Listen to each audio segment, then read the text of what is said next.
My sister stood at the entrance of my own luxury hotel, laughing that I was too broke to step inside. My mother walked up beside her, hissing that I shouldn't humiliate the family. Neither of them realized I owned the entire building and everything it contained. My head of security started toward the door. The price of family blindness is always high. Can you imagine being told your entire life that you'll never amount to anything? That your passions are just silly hobbies? And then, at your own father's 60th birthday, your sister physically blocks you from entering the grand celebration, sneering you can't afford it, while your mother whispers, "Don't embarrass us." What if in that exact moment your security chief walks up and the truth of who you really are, the owner of that entire luxury hotel, is about to explode? I'm Abigail Thompson, 32, and that night was supposed to be my father's 60th birthday celebration. I never imagined it would become the night my family finally learned the truth about my success. They had absolutely no idea I owned the very hotel where we stood. And that moment, caught between my sister's judgment and my mother's shame, was when everything changed. Growing up in suburban Minneapolis, I was always the odd one out. My parents, Richard and Diana Thompson, ran a moderately successful accounting firm. Comfortable, upper-middle-class life. My sister, Stephanie, 2 years younger, became the golden child almost from birth. She was conventionally pretty, socially adept, and excelled at everything my parents valued: maintaining appearances, following traditional paths, never rocking the boat. I, on the other hand, was more introverted, more ambitious, but in ways my family simply couldn't understand. While Stephanie joined the cheerleading squad and dated the football captain, I started a small business selling customized planners to students when I was 16. My parents? They saw it as a cute hobby at best, a distraction from real studies at worst. "Abigail, why can't you focus on something practical?" my mother would ask whenever she found me working on business plans late at night. "Look at your sister. She's applying to all the right colleges, making connections. That's how you get ahead in life." The dismissal of my entrepreneurial spirit became a constant theme. When I announced I wanted to study hospitality management and business instead of accounting or law, my father's disappointment was palpable. "That's not a real degree, Abby," he said during a tense dinner. "Hotels? You want to be what? A glorified housekeeper? We didn't raise you to aim so low." Despite their disapproval, I held firm. I had to pay my own way through college, working 3 jobs: morning shifts at a hotel front desk, afternoon classes, and evening waitressing at an upscale restaurant. Meanwhile, my parents covered every single expense for Stephanie's business degree at an Ivy League school. Those years were exhausting, but educational in ways my formal studies couldn't match.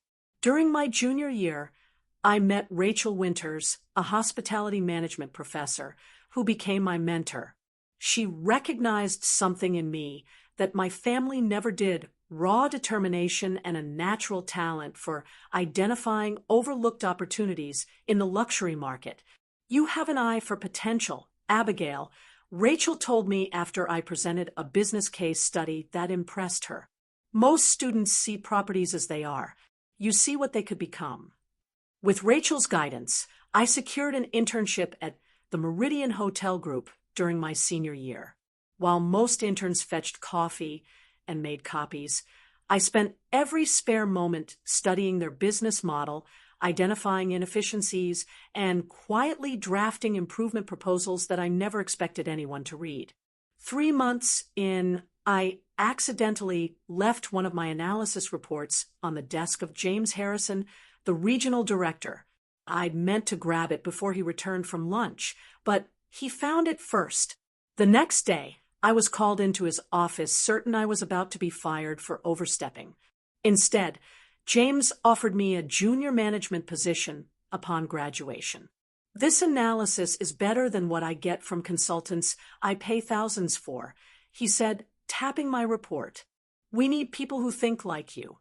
When I called my parents with the news, their response was lukewarm at best. Well, at least you'll have steady employment, my mother said. Though management trainee isn't exactly executive material, Stephanie just got offered a junior analyst position at Goldman Sachs. I stopped sharing my career milestones after that. They didn't know when I was promoted to hotel manager at 26, or when I developed a guest loyalty program that increased the Meridian Group's revenue by 15%. They certainly didn't know when I left to start my own boutique hotel consulting firm at 28, or when I secured enough investors to purchase my first struggling property a year later. The Athena Hotel had been a faded five-star establishment, losing money for years before I acquired it. I renovated extensively, rebranded brilliantly, and turned it into the most exclusive boutique hotel in Minneapolis. Within 18 months, my second property followed. 6 months later, a third. By my 32nd birthday, I owned a small but prestigious collection of luxury hotels across the Midwest, with the flagship Athena being my crown jewel and personal residence. I maintained the penthouse suite as my home. My parents and Stephanie remained oblivious to all of this. In their minds, I was still struggling in some middle management hotel position, barely making ends meet. I never corrected them, partly because they never asked, and partly because their assumptions revealed more about them than they did about me. As for my personal life, I kept that separate from family as well. My closest friend became Michael Chin, the brilliant security chief I hired for the Athena, a former military intelligence officer with a degree in cybersecurity. Michael quickly became my most trusted confidant and right-hand man in all business matters. We developed a friendship built on mutual respect and a shared vision for what exceptional service truly meant. I dated occasionally, but my focus remained primarily on building my business empire. The hotels became my children, my staff, my extended family.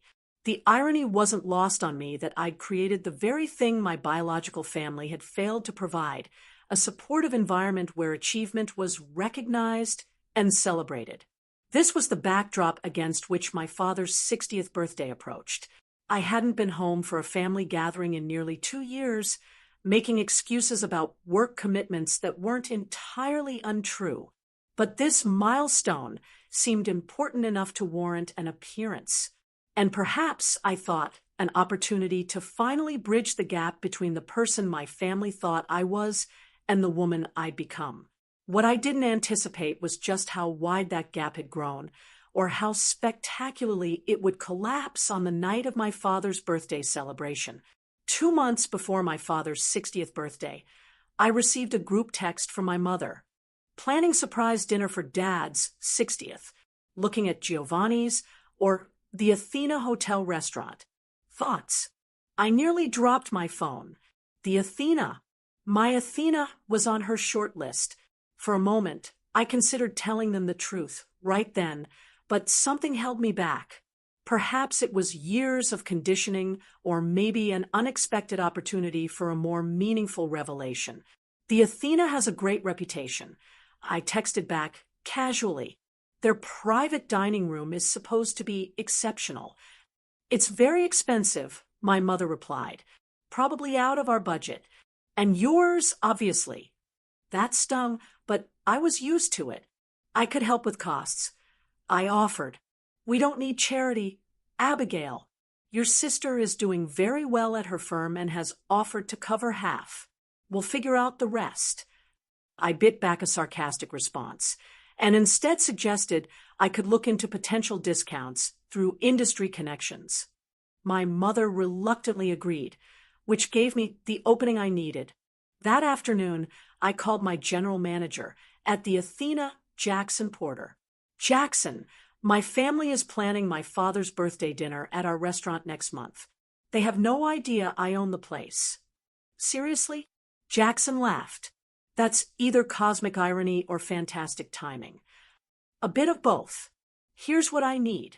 They'll call to make a reservation for the Thompson party. Give them our best private dining room, the Winston Suite. Full service, premium, everything. But when they ask for the price, quote them exactly half of the actual cost. I'll cover the difference anonymously. And should we acknowledge you as the owner when you arrive? Jackson asked. I paused, considering this crucial detail. No, treat me like any other guest initially. I'll find the right moment to reveal the truth. Over the next few weeks, I monitored the reservation process from afar. My mother called multiple times, haggling over details and questioning the surprisingly reasonable rate for such a prestigious venue. My executive chef developed a special menu, and I arranged for my father's favorite wines to be served throughout the evening. A week before the event, my sister Stephanie called me directly, something that rarely happened. So, you're actually coming to Dad's birthday? She sounded skeptical. Of course, it's an important milestone. Mom says you got some kind of discount at the Athena. How exactly did you manage that? It's not like you're a VIP guest there. The perfect opportunity to come clean presented itself, but again, I hesitated. Something about Stephanie's tone, the assumption of my insignificance, made me want to wait for a more dramatic revelation. I've done some consulting work for hotel groups. I said vaguely, industry courtesy, right? She didn't bother hiding her disbelief. Well, try to dress appropriately. The Athena is pretty upscale. Maybe I can lend you something if you don't have anything suitable. I glanced down at the custom Valentino dress I was wearing for a business meeting and smiled to myself. I'll manage. Just don't embarrass us, she added before hanging up. Those words would prove remarkably ironic in just a few days. The night before the dinner, I received another call, this time from my mother. Abigail, we've had to add a few people to the guest list. The Robertsons, you remember Jim Robertson, your father's golf partner, and the Clarks from the neighborhood association. Oh, and Stephanie's bringing her new boyfriend. He's a junior partner at her firm. Very impressive young man. That sounds fine, I replied. The room can accommodate up to 20 people. How would you know that? My mother's suspicion was immediate. I looked at their website when you mentioned booking there. I recovered quickly. Well, anyway, with the additional guests, we're concerned about the cost. I know you offered to contribute, but we're thinking it might be best if you handle the tip for the servers instead. That way, you can participate without stretching your budget too thin. I closed my eyes and counted to 10. Sure, Mom. I'd be happy to take care of the gratuity. Wonderful. And Abigail, please be punctual. The reservation is at 7 sharp, and you know how your father hates tardiness. After hanging up, I sat in my office overlooking the Minneapolis skyline, contemplating the following evening. Part of me felt childish for not simply telling my family the truth about my success. Another part recognized this as the perfect opportunity to address years of dismissal and disrespect. I called Michael, my security chief, and outlined a plan for the following evening. His deep laugh echoed through the phone. "You're sure about this approach?" he asked. "It's a bit theatrical." "Sometimes a demonstration is more effective than an explanation," I replied. "Besides, they've written their own script for this scenario. I'm just following their lead to its natural conclusion." "As always, I've got your back," Michael assured me. "Tomorrow will certainly be memorable." That night, I slept in my penthouse suite above the Athena, the hotel my family believed I couldn't afford to dine in, let alone own. Tomorrow would indeed change everything, though not in ways any of us could fully anticipate. The evening of my father's birthday arrived, with perfect theatrical timing. A light snowfall had begun, dusting the Athena's historic facade with a crystalline glow that highlighted its restored Art Deco details. I'd intentionally arranged to arrive separately from my family, claiming a last-minute work commitment would make me slightly late.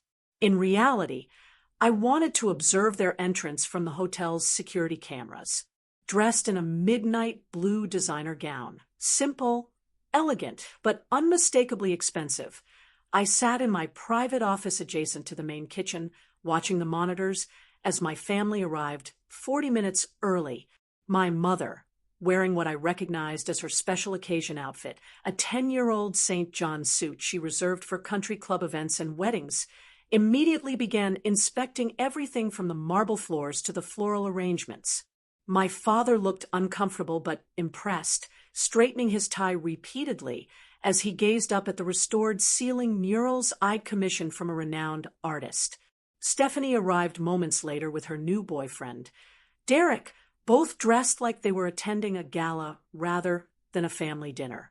She immediately took charge, speaking loudly to the concierge and gesturing dramatically as though she belonged there, and was doing everyone a favor by explaining how things should be handled.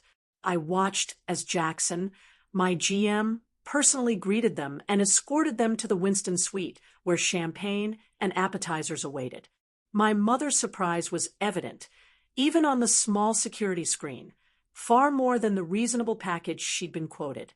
Miss Thompson, my executive chef, Elise, appeared at my office door. Everything is prepared according to your specifications. The wine has been decanting for 3 hours, and we've included your father's favorite bourbon for after dinner. Perfect, Elise. Thank you. I stood, smoothing my dress. I think it's time for me to make my entrance.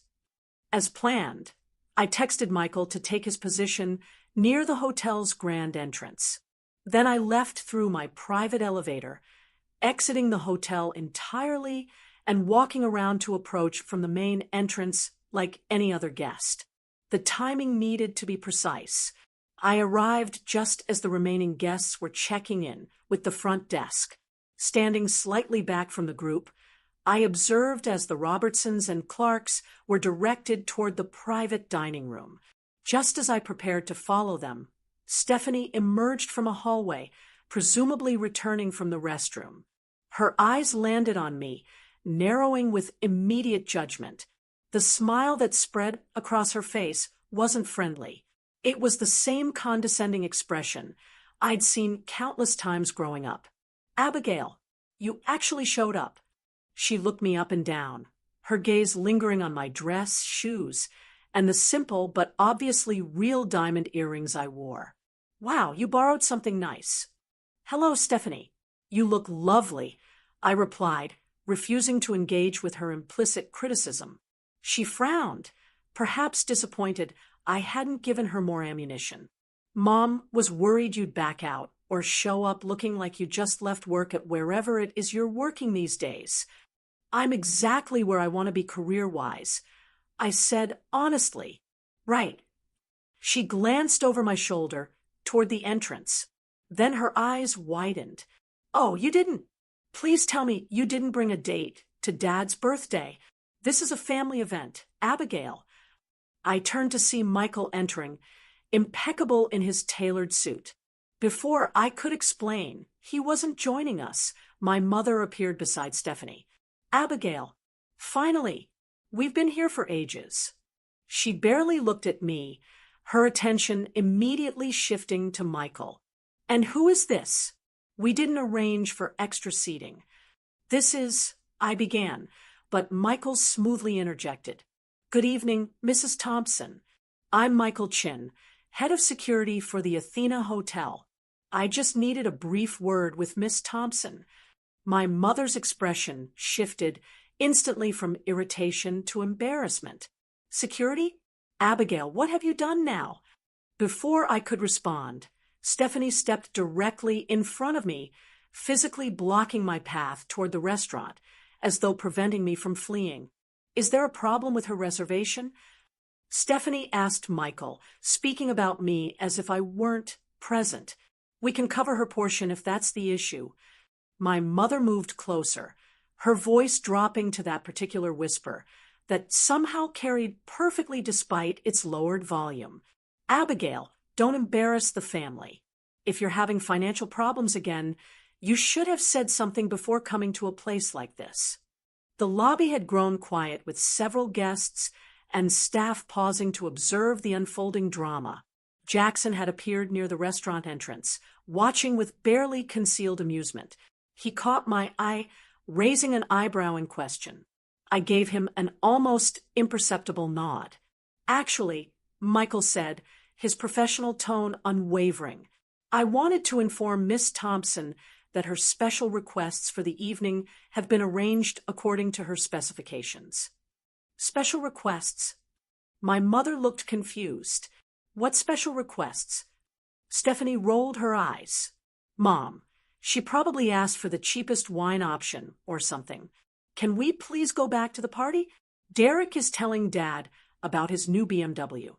She turned, attempting to guide my mother away, while still blocking my path.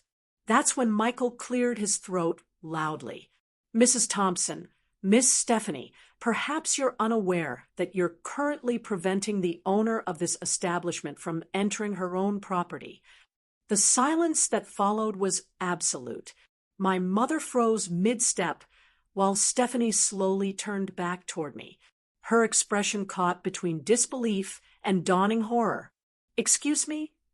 My mother finally managed. Jackson chose that perfect moment to approach, extending his hand to me with practiced deference. "Miss Thompson, everything is prepared for your father's celebration. The chef has included all your requested items, and the 1962 Bordeaux you selected from your personal collection is exceptional with the prime rib." My mother's face had drained of color. "Your personal collection?" I smiled, finally stepping around my stunned sister. "Yes, Mom. From my wine cellar here at the Athena. I've been meaning to tell you both. I own this hotel, and the Meridian downtown, and 4 others across the Midwest." Stephanie's mouth opened and closed without sound. My mother grabbed the nearest chair for support. That's not possible," she finally whispered. "And yet here we are." I gestured toward the restaurant. "Shall we join Dad and the others? I believe we have a celebration to continue." As we walked toward the private dining room, the hotel staff we passed all greeted me by name, with the respect reserved for not just any owner, but one they genuinely admired. The whispered, "Good evening, Miss Thompson," and "Lovely to see you, Miss Thompson," created a symphony of recognition that made denial impossible. Just before entering the Winston suite, Stephanie grabbed my arm, her fingers digging in painfully.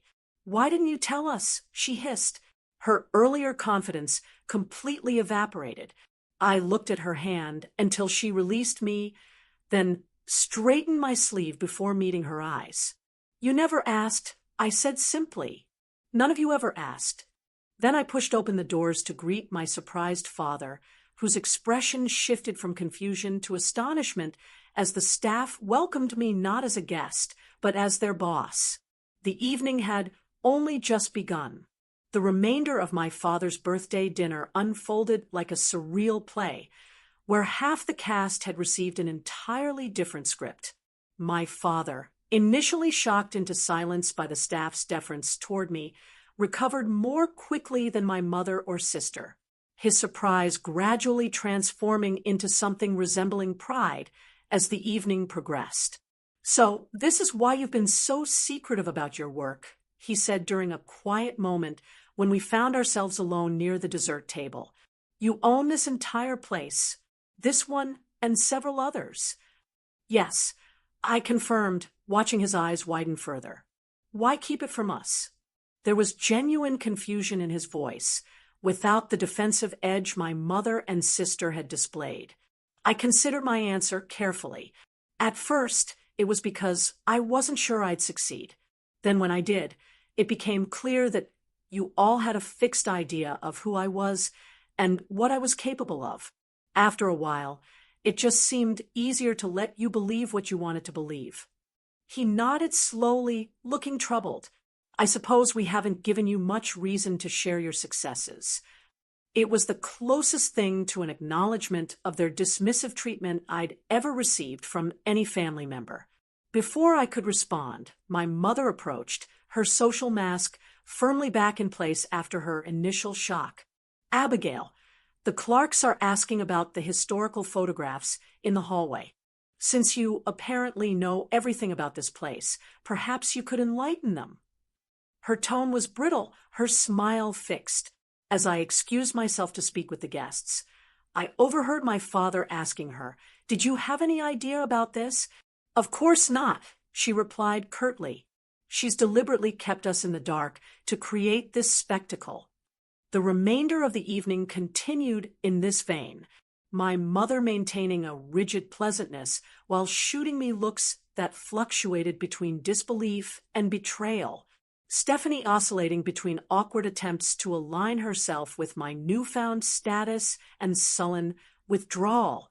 My father growing increasingly fascinated with each revelation about my business empire.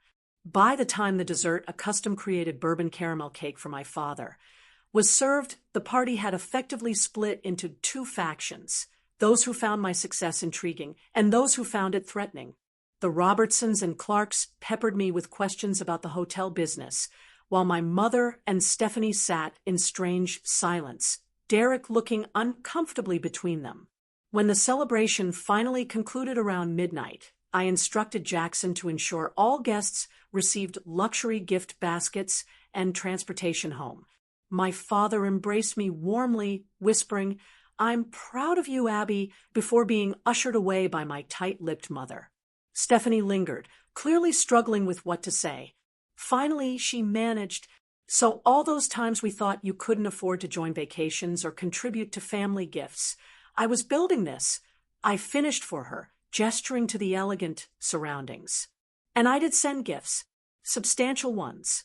The vacation to Hawaii for Mom and Dad's anniversary last year. The Christmas checks, all for me. Mom said those were from a distant cousin who'd had a windfall, Stephanie said, looking genuinely confused. I laughed without humor. Of course she did. Heaven forbid I be successful in a way she didn't orchestrate or approve. Derek approached, placing a hand on Stephanie's shoulder. "We should go. The car is waiting." To me, he added with apparent sincerity, "Incredible place you've built here. Truly impressive." Stephanie shot him a look I couldn't quite interpret before turning back to me. "We should talk soon." After they departed, I returned to my office, kicked off my heels, and poured myself a generous glass of the same Bordeaux we'd served with dinner. Michael knocked lightly before entering, settling into the chair across from me. "That was quite an evening," he said, loosening his tie. "How are you feeling?" I considered the question, swirling the wine in my glass.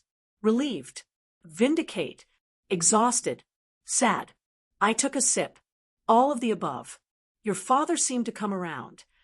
"He did," I acknowledged. "He's always been more reasonable than Mom or Stephanie, just not reasonable enough to ever stand up for me." Michael nodded, understanding. "And now what happens tomorrow when the shock wears off?" That was the critical question. The revelation of my success had been dramatic and satisfying in the moment, but I knew enough about family dynamics to recognize this was just the beginning of a complicated renegotiation of relationships and expectations. "I suspect my phone will start ringing very early tomorrow," I said. "My mother will either demand explanations or attempt to rewrite history to claim she always believed in me. Stephanie will likely vacillate between resentment and attempts to capitalize on her connection to me." "And you'll respond how?" I set down my glass, suddenly certain of my next steps. "I'm going to set boundaries. Clear, firm boundaries for the first time in my life. This isn't about revenge or gloating. It's about establishing the respect I should have had all along." Over the next 2 hours, Michael and I outlined a strategy that wasn't about punishing my family, but about protecting myself and creating the possibility of healthier relationships moving forward. I decided to consult with Dr. Eleanor Hayes, the therapist I'd been seeing occasionally since purchasing my first hotel, to ensure my approach was constructive rather than reactive. As predicted, my phone began ringing at 7:03 the next morning. My mother. I let it go to voicemail. A text from Stephanie followed immediately. "We need to talk. Can I come by your hotel today?" I responded to neither immediately, instead calling Dr. Hayes to schedule an emergency session that afternoon. By the time I arrived at her office overlooking Loring Park, I had 17 missed calls, 23 text messages, and an email from my father that simply read, "I owe you an apology. Many apologies. When you're ready to talk, I'm ready to listen." That email, so different from my mother's demanding voicemails and Stephanie's alternately accusatory and ingratiating texts, gave me hope that at least one relationship might be salvageable. "The question isn't whether you should forgive them," Dr. Hayes said after I recounted the previous evening's events. "The question is what kind of relationship you want moving forward and what boundaries need to be in place to make that relationship healthy for you." By the end of our session, I had clarity about my next steps. This wasn't about punishment or revenge. It wasn't even about forcing acknowledgement of past slights. It was about creating a new dynamic where my autonomy and achievements were respected and where old patterns of dismissal and diminishment could not continue. I returned to the Athena that evening and instructed the front desk to send up any family members who might arrive unannounced. Then I sat in my penthouse living room overlooking the city I'd conquered on my own terms and finally returned my father's email with a simple message. "I'm ready to talk. Alone. Tomorrow at 2 p.m. in my office at the Athena." It was time to reshape my family relationships as deliberately as I built my business empire. With clear vision, firm boundaries, and the unshakable confidence that came from knowing exactly what I was worth. My father arrived for our meeting precisely 10 minutes early, a habit ingrained from decades of client appointments at his accounting firm. Jackson escorted him to my office where I'd arranged for coffee and my father's favorite cookies from a local bakery. "This is quite a view," he said, gazing out at the Minneapolis skyline from my floor-to-ceiling windows. He seemed smaller somehow, less intimidating than the larger-than-life figure of my childhood. "It's why I chose this office," I replied, gesturing for him to sit. I wanted to be reminded daily of what I was building. An awkward silence fell between us. 32 years of miscommunication and missed connections hanging in the air. Finally, my father cleared his throat. "I don't know where to begin. Abigail, I'm still trying to process everything. The hotels, your success, the fact that you felt you couldn't share any of it with us." I tried, Dad. I kept my voice even, determined to remain factual rather than emotional. "In the beginning, when I got my first management position, when I started my consulting firm, when I acquired this hotel, I called home each time. The responses were always the same, dismissive at best, undermining at worst." He looked genuinely surprised. "I don't remember. When I called about my promotion to hotel manager, Mom said, 'At least it's steady work,' and immediately changed the subject to Stephanie's new apartment. When I mentioned starting my consulting business, you asked if I had a backup plan for when it fails. After a while, it seemed pointless to share my milestones." My father's face flushed with recognition and shame. "I remember now. I didn't realize. I thought we were being practical, encouraging you to be realistic. You were practical and realistic with me. You were ambitious and encouraging with Stephanie. I kept my tone matter-of-fact, not accusatory. Different standards, different expectations, different support." He didn't deny it, which surprised me. Instead, he nodded slowly. "Your mother and I, we understood Stephanie's path. The corporate ladder, the networking, the traditional markers of success. Your interests seemed so," he struggled for the word, "unconventional. I suggested. Yes, we worried. Perhaps we protected our own comfort by doubting yours. He looked up, meeting my eyes directly for what felt like the first time in years. I was wrong. We were wrong. What you've built here is extraordinary, Abigail. The acknowledgement, so simple, so overdue, hit me with unexpected force. I blinked back sudden tears. Thank you for saying that. Your mother is struggling with all this, he continued. She feels deceived, I think. And Stephanie is... He trailed off, evidently unsure how to characterize my sister's reaction. I imagine they both feel threatened by the disruption to the family hierarchy, I said, but that's not actually my problem to solve.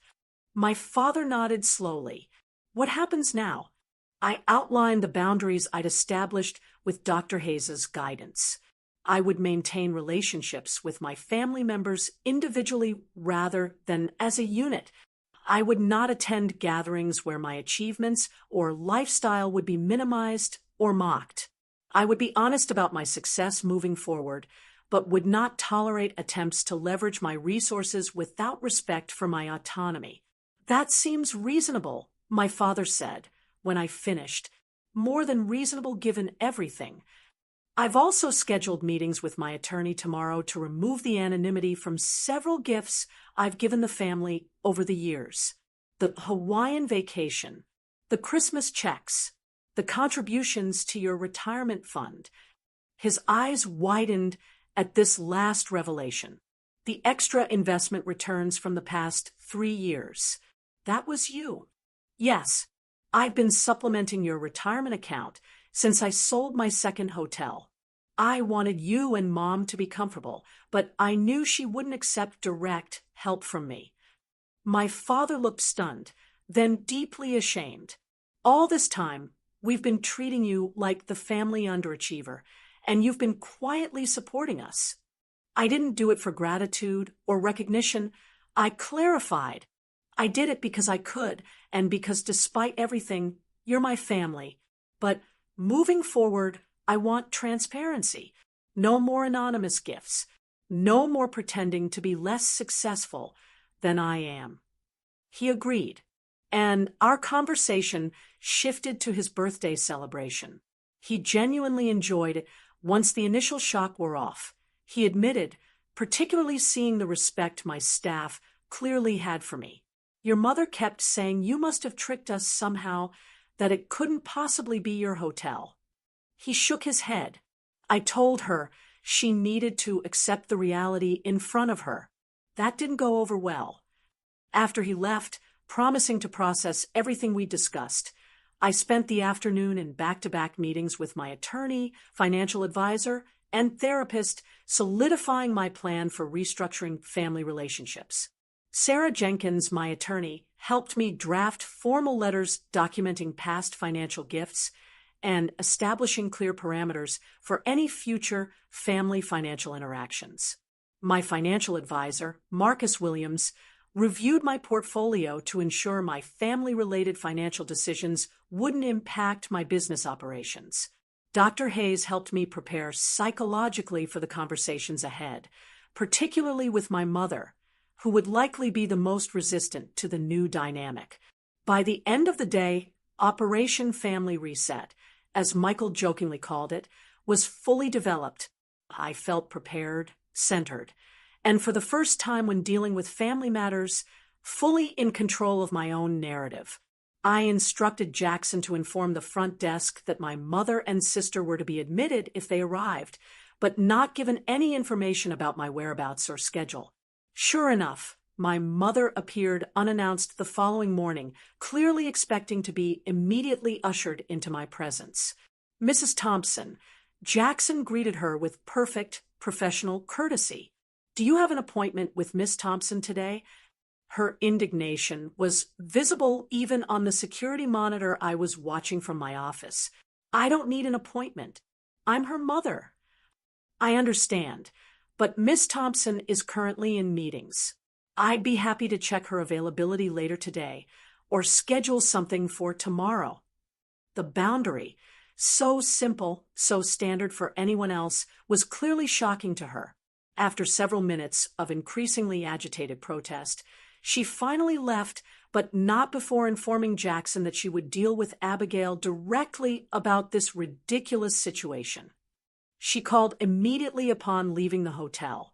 This time, I answered, "Hello, Mom. What on earth is going on, Abigail? I just came to see you at this hotel of yours, and I was treated like some sort of stranger." "You were treated like any other visitor without an appointment," I corrected gently. "I run a business, Mom.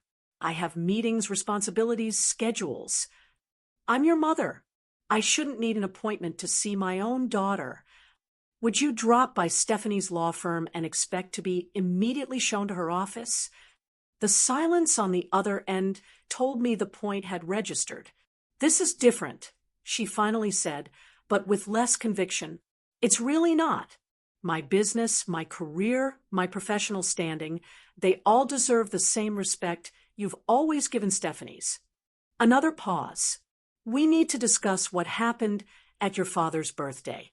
As a family, I'm happy to talk with you, Mom, but not until you're ready to acknowledge some uncomfortable truths about how you've treated me and my career choices over the years." "This isn't about, it's exactly about that," I interrupted firmly. "I'm not angry and I'm not trying to punish anyone, but I am establishing boundaries that should have been in place long ago."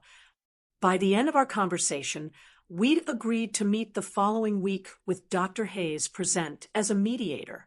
It wasn't an ideal solution from my mother's perspective, but she'd recognized I was no longer the daughter who could be dismissed or manipulated. Stephanie proved more adaptable, if not more sincere. She arrived at the Athena that afternoon, Derek in tow, requesting a tour of my sister's amazing hotel. The pivot from condescension to sudden sisterly pride was transparent, but I decided to accept it as a starting point. As I showed them around, Stephanie peppered me with questions about the business, the clientele, the profit margins, clearly calculating the full extent of my success. Derek seemed genuinely impressed, asking thoughtful questions about the hospitality industry and my management philosophy. "You know," Stephanie said, as we concluded the tour in the rooftop garden I'd had installed the previous spring, "we should talk about potential collaborations. The firm is always looking for impressive venues for client events, and family discount rates would be a win-win." And there it was, the true purpose of her visit, not reconciliation, not genuine interest in my life, but determining how my success could benefit her. "I don't offer family discount rates," I said pleasantly but firmly. "The Athena maintains consistent pricing for all clients, but your firm is welcome to book through our corporate events department like any other business." Her smile faltered slightly. "But surely for your own sister, I value our relationship too much to complicate it with business entanglements," I interrupted smoothly. "I've found that clear boundaries between family and business are essential for both to thrive." Derek nodded appreciatively at this, earning a sharp look from Stephanie. The rest of their visit passed uneventfully, and by the time they left, Stephanie had received the same message I delivered to our parents. I was open to a relationship, but only one based on mutual respect and clear boundaries. That evening, I had dinner with Michael in my penthouse, recounting the day's interactions. "Phase 1 complete," he said, raising his glass in a toast. "How does it feel?" I considered the question carefully, like I'm finally the author of my own story instead of a secondary character in someone else's. The challenging family meeting with my mother still lay ahead, but for the first time, I felt fully prepared for whatever came next. This wasn't about revenge or retaliation for years of dismissal. It was about reclaiming my narrative and establishing the respect that should have been there all along. Sometimes, I reflected, the most powerful response to being underestimated isn't proving others wrong. It's living your truth so completely that their opinion becomes irrelevant. The family meeting I'd arranged with my mother took place in a neutral setting, a private conference room at Dr. Hayes's office building, rather than my hotel or my parents' home. This location choice was deliberate, removing the power dynamics associated with either territory and signaling that this was a facilitated discussion, not a casual family chat. My mother arrived 15 minutes early, dressed as though for a business negotiation in a tailored navy suit, her posture rigid with defensive energy. My father arrived 5 minutes later, nodding to me with cautious optimism. Dr. Hayes welcomed us all with professional warmth, establishing ground rules for our conversation. No interrupting, no personal attacks, and a focus on I statements rather than accusatory you statements. We're here to establish healthier communication patterns, Dr. Hayes explained, not to assign blame or revisit every past grievance. My mother's skeptical expression made it clear she viewed this whole approach as unnecessary psychobabble, but she nodded agreement nonetheless. I began as we planned, speaking calmly about my experience growing up as the less favored child, the consistent dismissal of my career choices, and the pattern of minimizing my achievements while celebrating Stephanie's. I provided specific examples without emotionality, simply laying out the facts as I had experienced them. While I was working 3 jobs to put myself through college, you paid Stephanie's full tuition and housing at Cornell, I said. When I landed my first management position, you changed the subject to Stephanie's new apartment. When I called to share that I'd started my own consulting firm, Dad asked if I had a backup plan for when it failed. My mother's face flushed as I continued, her hands clasping and unclasping in her lap. When I finished my opening statement, Dr. Hayes turned to her. Diana, would you like to respond to what Abigail has shared? My mother straightened, her voice tightly controlled. I think there have been some misinterpretations of our intentions. We've always wanted what's best for both our daughters. Perhaps we expressed more concern about Abigail's choices because they seemed riskier, less conventional. The concern wasn't the issue, I clarified. It was the assumption of failure, the lack of support, the constant comparison to Stephanie's more appropriate path. We supported you. My mother's composure cracked slightly. We gave you a good home, a good education through high school. My father interjected quietly. We did make Abigail pay her own way through college while covering everything for Stephanie. My mother turned to him, betrayal evident in her expression. That was different. Stephanie was at an Ivy League school. The expenses were much higher. All the more reason I might have needed help, I pointed out. The conversation continued in this vein for nearly an hour. My mother alternately defensive and dismissive. My father increasingly reflective and acknowledging, and me remaining steady in my perspective while open to theirs. Dr. Hayes guided the discussion skillfully, preventing derailments and keeping us focused on the path forward rather than just rehashing the past. The breaking point came when my mother finally voiced what seemed to be her core grievance. Why did you hide your success from us? Do you have any idea how humiliating it was to learn about your hotels in front of all our friends? To realize our daughter has been lying to us for years? I wasn't lying. I replied evenly. I simply stopped sharing. There's a difference. But why? She pressed, genuine confusion breaking through her anger. Because every time I did share, you diminished it. After years of that, it became clear that my success didn't fit the narrative you had created about who I was and what I was capable of. It was less painful to keep it to myself than to have it consistently devalued. Something in my measured response seemed to finally penetrate.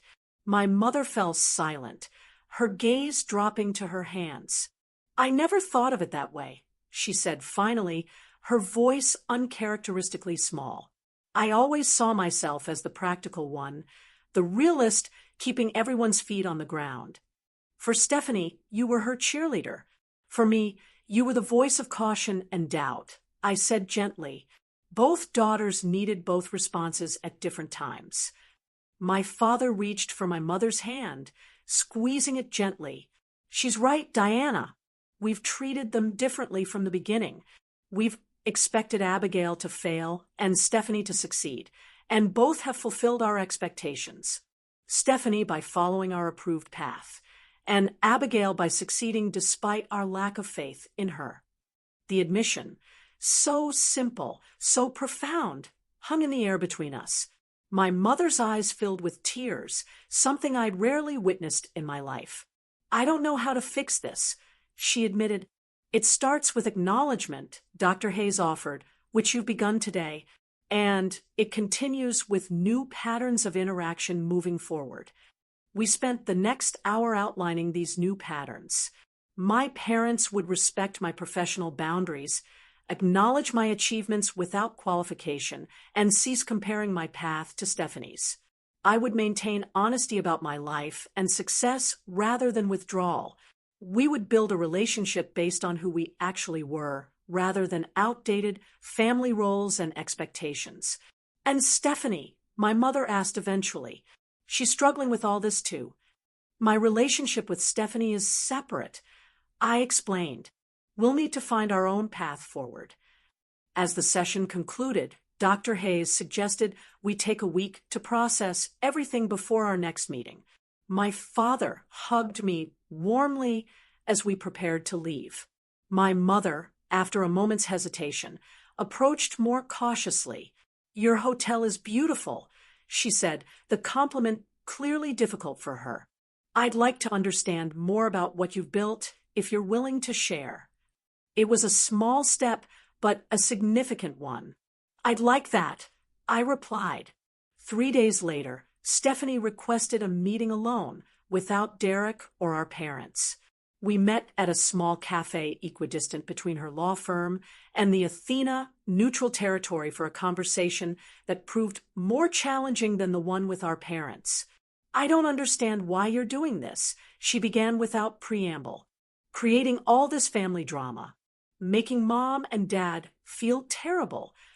I'm not doing anything to them," I replied calmly. "I'm simply establishing honest, respectful relationships after years of the opposite. They've always supported us." "They've always supported you," I corrected. "There's a difference." Stephanie's expression shifted from indignation to uncertainty. "I never asked to be the favorite." "I know, but you never questioned it either." I kept my tone matter of fact rather than accusatory. "When they praised your conventional choices while dismissing my entrepreneurial ones, when they funded your education while making me work 3 jobs, when they celebrated your achievements while minimizing mine, you accepted it as the natural order of things." She fell silent, stirring her latte with uncharacteristic intensity. "I didn't realize how different things were for you," she finally admitted. "From my perspective, you always seemed so independent, like you didn't need anyone's approval or help." "I became independent because I had to be," I explained. "And then that independence was used against me as proof I didn't need the support you automatically received." Our conversation continued for nearly 2 hours, more honest than any we'd had in our adult lives. Unlike our parents, Stephanie never fully acknowledged her role in the family dynamic, but she did express a tentative willingness to establish a more equitable relationship moving forward. "I can't promise I'll get it right immediately," she said as we prepared to leave. "Old habits and all that. I'm not expecting perfection," I assured her, "just effort and awareness." The following week brought a series of small but significant shifts. My father called to ask detailed questions about my business model, genuinely interested in understanding my work. My mother sent a handwritten note apologizing for her reaction at the birthday dinner and requesting a proper tour of the Athena when you have time in your schedule. Stephanie texted about meeting for lunch without any ulterior motive of discussing potential business connections. Michael observed these changes with measured optimism when we met for our weekly business dinner. Family dynamics don't transform overnight, he cautioned. There will be backsliding, old patterns reasserting themselves. I know, I acknowledged, but for the first time, I feel like they're seeing me, the real me, not the version that fits their predetermined narrative. And if they revert to type, he asked, ever the pragmatist, then I maintain my boundaries, I said with newfound certainty. The difference now is that I've made those boundaries explicit, so crossing them becomes a choice rather than an unconscious habit. The true test came a month later, when my mother organized a family dinner at their home, the first since my father's birthday revelation. I arrived prepared for potential regression, but was pleasantly surprised to find subtle but meaningful changes in the dynamic. My mother had placed several framed articles about me and my hotels on the living room wall alongside Stephanie's law school diploma and firm partnership announcement. My father asked for my opinion on a potential investment opportunity, valuing my business acumen in a way he never had before. Even Stephanie made an effort, mentioning a client who had stayed at the Athena and raved about the experience. The most telling moment came during dessert, when my mother mentioned a fundraising gala she was helping organize. We'd love to have your support, Abigail, she said, then, catching herself, added, not because of your resources, but because it's a cause I think would interest you given your involvement with women's entrepreneurship programs. It was a small adjustment in language, but it represented a significant shift in perception, acknowledging my philanthropic interests rather than just my financial capacity, seeing me as a person with values and priorities rather than merely a resource to be tapped. As I drove home that evening, I reflected on the journey of the past few months. The revelation at my father's birthday dinner had been dramatic, even theatrical. But the real work had happened in the quieter moments afterward, the honest conversations, the established boundaries, the gradual rebuilding of relationships on more authentic foundations. The revenge I'd initially contemplated after years of dismissal had transformed into something far more valuable, genuine recognition and respect. Not because I owned luxury hotels or had achieved financial success, but because I had finally demanded acknowledgement of my worth beyond those external markers. The family dynamics weren't perfect, nor would they ever be, but they had shifted from automatic dismissal to conscious effort. And in family relationships, that movement represented a revolution of sorts. As I entered my penthouse that night, I felt a sense of peace that had eluded me for years. The view of Minneapolis spread before me, lights twinkling against the night sky, a visual reminder of all I had built despite the doubts and dismissals. Some might say living well is the best revenge, but I had discovered something more powerful.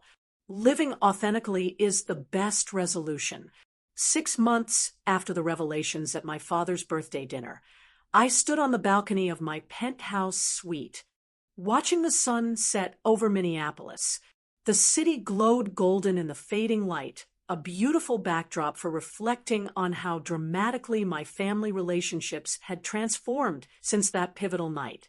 The changes hadn't been instantaneous or seamless.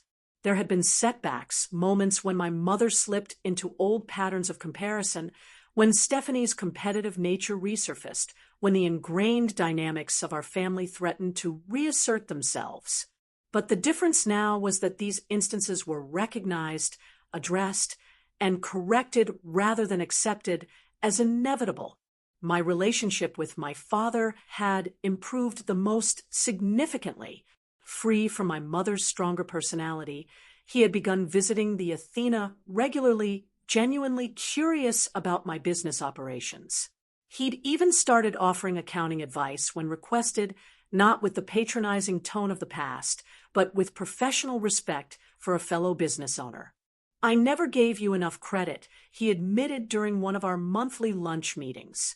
"I was so focused on traditional paths to success that I couldn't recognize you were pioneering a better one." My mother's transformation had been more measured, but still meaningful.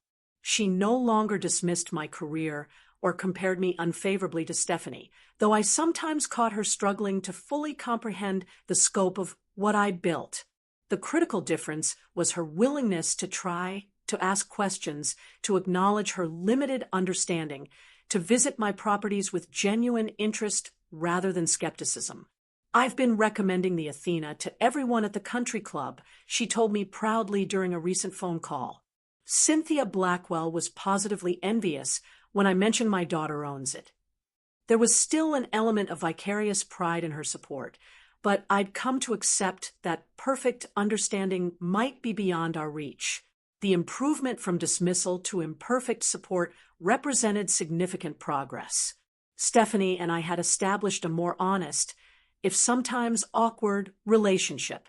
The competitive dynamic hadn't disappeared entirely, but acknowledging it had diminished its power. We'd even collaborated on a charity event hosted at the Athena, combining her legal connections with my hospitality expertise. A partnership that would have been unimaginable a year earlier. "We make a good team when we're not trying to outdo each other," she'd observed after the successful fundraiser. "We always could have," I'd replied. "We just never gave ourselves the chance." Beyond family, my professional life had continued to flourish. I'd acquired 2 additional properties in the past 6 months, expanding my portfolio to 9 luxury hotels across the Midwest. Michael had been promoted to Chief Operations Officer for the entire group, overseeing security and guest experience across all locations. Perhaps most significantly, I'd established the Thompson Women in Hospitality Foundation, providing scholarships and mentorship to young women pursuing careers in the industry. The foundation's first class of 10 scholarship recipients had begun their programs that fall, each paired with successful women mentors from various aspects of the hospitality field. "You're creating the support system you never had," Dr. Hayes observed during one of our now monthly check-in sessions, turning personal disappointment into structural change. I agreed. It feels more constructive than just being angry about the past. My personal life had evolved as well. After years of prioritizing my career above all else, I'd begun dating James Bennett, an architectural restoration specialist I'd met during the renovation of my Chicago property. Unlike previous relationships that had failed due to my work commitments, James understood the demands of building something meaningful and brought his own passion to the table. "Balance isn't about equal time," he'd said during our 3rd date. "It's about equal respect for what matters to each person." That philosophy had allowed our relationship to flourish alongside my business responsibilities, neither demanding precedence over the other. As the sun disappeared below the horizon, I heard the penthouse door open and close. Michael, arriving for our weekly strategy dinner. "Contemplating your empire?" he asked, joining me on the balcony with 2 glasses of wine. "Contemplating the journey," I corrected, accepting the offered glass. "Professional and personal.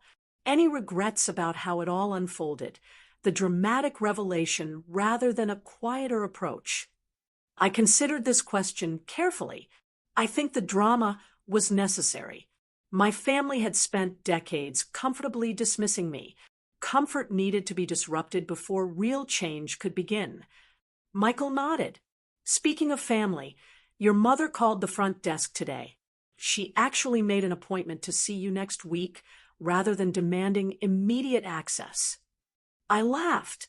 Progress comes in many forms. Later that evening, after reviewing expansion plans and operational reports with Michael, I checked my email to find a message from my father. He'd attached an article about female entrepreneurs in the hospitality industry that had featured me prominently. "So proud of what you've built," his message read. "Not just the hotels, but the foundation, the mentorship programs, all of it. You've created success on your own terms, which is far more impressive than following someone else's blueprint. Stephanie and I were talking yesterday about how your approach to business has inspired her to consider more creative directions in her legal career. You've influenced all of us more than you know. The message brought unexpected tears to my eyes, not from sadness or lingering hurt, but from the simple power of finally being seen and valued for exactly who I was. The truth I discovered over these months was that revenge in its traditional sense had never been what I truly wanted. The fantasy of making my family regret their dismissal had been satisfying and abstract, but the reality of building healthier relationships had proven far more fulfilling than any moment of vindication. What I'd really sought wasn't their regret, but their recognition, not of my material success, but of my worth as an individual with valid choices and achievements. That recognition had finally come, imperfectly but genuinely. Not because I'd forced it through dramatic revelation, but because I'd created space for it through honest communication and firm boundaries. The greatest revenge against those who underestimate you isn't making them sorry. It's making their opinion irrelevant to your sense of self-worth. My family's validation, now freely given, was welcome but no longer necessary. I had built that validation from within, brick by brick, alongside the hotels that stood as physical manifestations of my vision and determination. As I prepared for bed that night, I thought about the young women in my foundation program, many of whom faced their own struggles with doubt and dismissal. The most valuable thing I could offer them wasn't just financial support or professional connections, but the understanding that other people's limitations should never become their own.